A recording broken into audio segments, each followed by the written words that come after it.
Sebelum proses proklamasi kemerdekaan Indonesia, kumandangkan ada serangkaian peristiwa proklamasi Indonesia, perjalanan bangsa ini dan berubah sejarah bangsa Indonesia.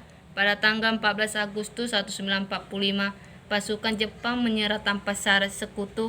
Berita ini diketahui oleh pemuda bangsa Indonesia di Bandung. Pada tanggal 15 Agustus 1945, Insinyur Soekarno dan Dr. Andes Muhammad Hatta kembali ke tanah air memenuhi panggilan lain Panglima Jepang untuk Asia Tenggara, yaitu Marsekal Hiroshi Saeko Vietnam. Dari sinilah terjadi produk kontrak tentang proses proklamasi kemerdekaan Indonesia.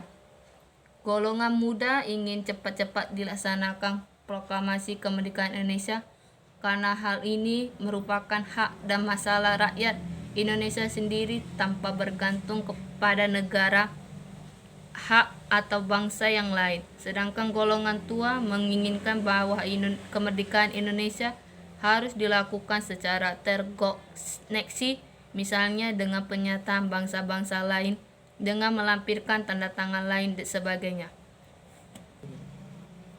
Perbedaan pendapat ini membuat para golongan muda melakukan penculikan yang dilakukan oleh sejumlah pemuda yang dikomandai oleh Sukarni, Dwikana, Cairu Saleh, dan perkumpulan Benteng tanggal 31 untuk membawa Soekarno Hatta yang termasuk golongan tua pada saat itu menuju ke Rengas Dengklok.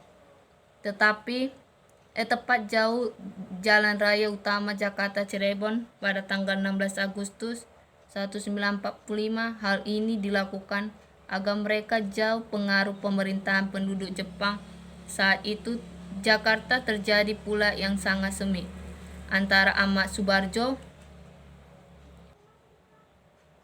yang mewakili golongan tua, Dwikana yang mewakili golongan muda, dan akhirnya mencapai kesepakatan bahwa kemerdekaan Indonesia, proklamasi kemerdekaan Indonesia harus dilaksanakan di Jakarta.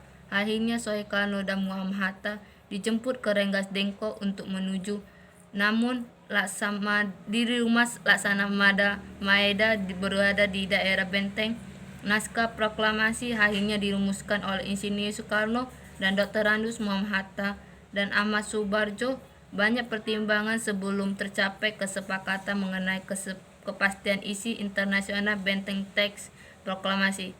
Setelah disepakati, selanjutnya Sayuti Meli mengetik proklamasi sesuai dengan naskah.